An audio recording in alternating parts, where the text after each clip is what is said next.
This episode of Rooted and Reaching is brought to you by the Proof of Concept Fund, a microgrant fund from startup South Bend Elkhart. Got an idea but no traction yet? Proof of Concept offers equity-free grants of up to $5,000 to early-stage entrepreneurs in the South Bend Elkhart region. Funds you can put towards things like prototyping, market testing, or customer acquisition. No giving up equity, no strings beyond documenting and sharing your progress. If you're building a scalable startup with a shot at national or global market, this could be your bridge to the next milestone. Proof of Concept is accepting new applications on a rolling basis, and you can learn more and apply at startupsoutbendelkhart.com.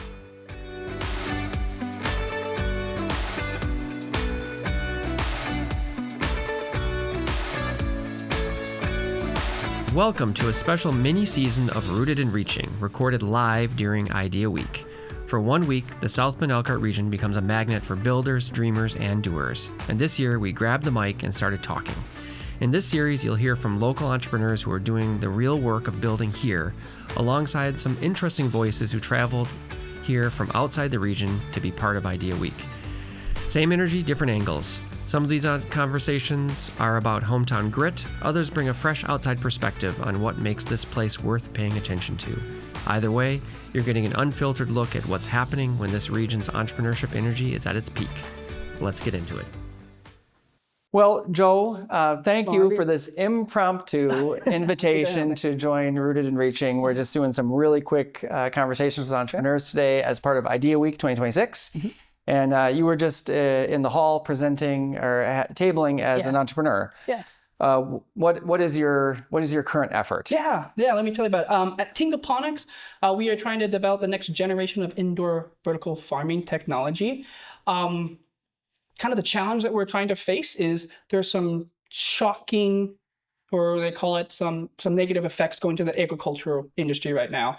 You're seeing farms kind of at risk of foreclosure because they can't sell their produce at the price that they want, and the cost of fertilizer is exploding. You're seeing it at the grocery store when you buy your produce, the prices are increasing. Yeah. But that's opening, so it's part of the grow your produce traditionally in the traditional farming sense.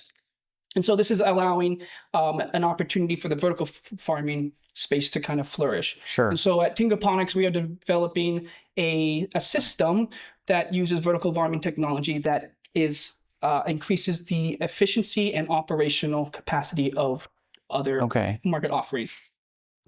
So we are, at the moment, we are trying to build and test 2 prototypes so we can measure its yield and operational efficiency against hydroponics. And then once we have a product that's increased. What is the difference between vertical farming? Yes. Is that vertical farming and hydroponics? Vertical farming is just general term for any plant or produce grown inside a controlled environment. So you control the lighting, the temperature, the humidity. So it could be hydroponics. Could be hydroponics. And then hydroponics is a form of that. So all hydroponics is vertical farming, and not all vertical farming. Not all vertical farming is hydroponics. Got it. That makes sense. Yeah. And what is Tingaponics? Because that's your initiative, right? That's right.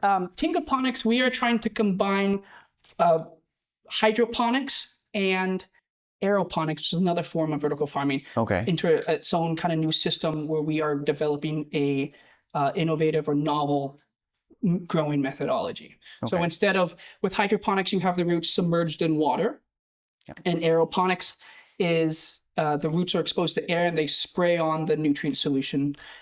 What we're trying to do with Tingaponics, tingo means Greek for dip. So we're going to take the roots and dip them in the water and then raise them back in the air. So hydroponics is really cost effective and beginner friendly. Aeroponics is more efficient for the plants. They can grow faster. But it's more expensive and there's more maintenance of the system. But if we can take the best of hydroponics and the best of Tingaponics and put them together, there might be a that's interesting. So it's some hybrid between these 2 systems. Yes. All right. Yeah, really interesting. So as an entrepreneur, I mean, you mentioned earlier that you're actually from an agricultural part of Washington. Correct. Did that sort of inspire this work for you? Or it definitely set the background. So I grew up on a small family farm. We grow wheat, canola, other types of produce, but I'd also worked on small and medium-sized farms within our community. And so getting firsthand on the challenges and types of work that they do. Yeah, obviously, right. Yeah, kind of could see that there are some foreseeable challenges in the future, and I'd like to be able to. Yeah, and your degree is in what? By trade, mechanical engineering. Mechanical engineering. And then with a master's in business and management. Okay. I guess that's what I was trying to get at a little bit. So, because this is an engineered thing, right? Yes. Tingaponics. Yes. So it does seem like a marriage of some of your experience growing up and the fact that you bring that mechanical engineering experience to the table as well. Yeah. Yeah, that's really interesting. So how's it going so far? I mean, what is the research showing, or what are your prototypes showing? Sure. We're making progress. Okay. Last year, we were able to test the viability of the Tingaponics system. So does dipping plants' roots in water and elevating them in the air, do you get the growth that we are forecasting? Right. Yeah. And so that was successful. We were able to grow plants. But there's some what do you want to call it? Some improvements to be made in our growing system. So that is what we're doing now. Got it. So we need to build and test a fully functional prototype. Okay. The first part was just the testing of the system. Yeah. Now we need to add in the lighting, the humidity, control, the automatic nutrients. And so that is our next milestone, is to build those 2 functioning prototypes, test them with pilot groups, and then have a product or a market-ready product. Do you imagine is this a consumer product, or is this an industrial scaled system? Yeah. So with our marketing approach, it's both B2C and B2B. Okay. We want to sell a standalone product, like an indoor greenhouse in a sense, where people can, the user would just simply plant a seed, and then the system would water, light, and do the nutrients automatically. Fully automated. Fully automated, yes. Plug it in effectively, and it. Yeah, because part of our market validation, the pain points when we were talking to customers were they didn't know how to grow plants. They didn't have a green thumb, kind of like myself. They didn't have the time or energy or money to do it, and they were away from their plants a long time if they went on vacation or they went on a trip. They don't have anyone to take care of it. So reducing the barriers of entry and providing a product that people, it gives value to them. Yeah. Is where that kind of intersection is. Now, when we first sat down, you also mentioned how surprised you were about the entrepreneurial support in the region. Yeah. Tell us about that, because of course I work in that field. I'm always thrilled to hear that, because we're trying our best. But you're an actual entrepreneur who has experienced the other side. Very new entrepreneur too. So I didn't. The whole world of startups and entrepreneurship, was introduced to me when I started at In Focus. But why I say it's so widely, it's well known, I suppose, or it's advertised really well. So the support, I don't have to go search hard to find it. Okay. It's very accessible. Just the attitude of this region of to see the benefit of small businesses, but also providing that support behind it really helps first-time entrepreneurs like me be more successful in their initial start. Because you hear about how many startups fail. Yes. And usually they fail. Well, they say because they've run out of money, or they don't have the support or the mentorship behind it. Right. But here in South Bend, I found all 3. You found all 3. So what does that mean? That means financial support, mentorship. South Bend, mentorship.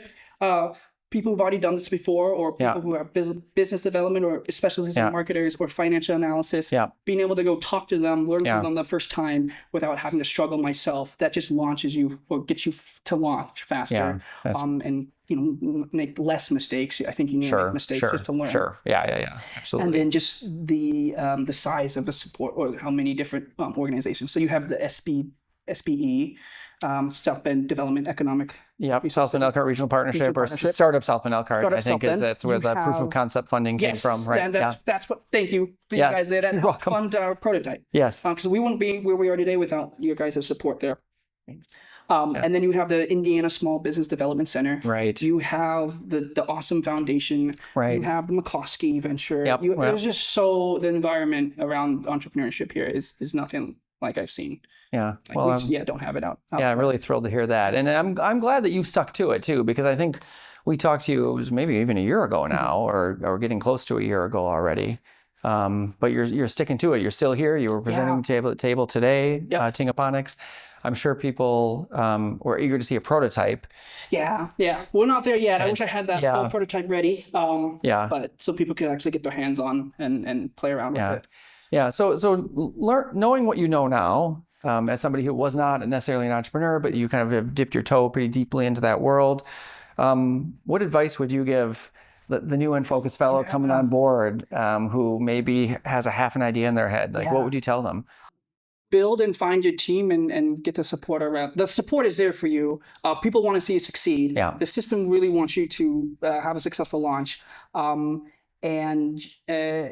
It's not, as alone as you kind of feel like as a founder. You're like, oh, it's just me trying to do this. That's a common problem. Yeah. But I feel less like that now because of all the support around me.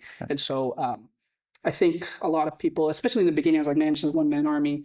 How can I, all these, there's so many activities and events that you have to, or activities and building a company, having that support around you makes those a lot less challenging. Yeah. So is it just like ask for help, seek it out? Seek it out. Don't be don't be afraid to fail. Yeah. It now sounds maybe cliche a bit, but. Well, I mean, it does, and yet it's also still very true. It's a tried and true method, maybe. Yeah. It is still very true. Well, what's next for you?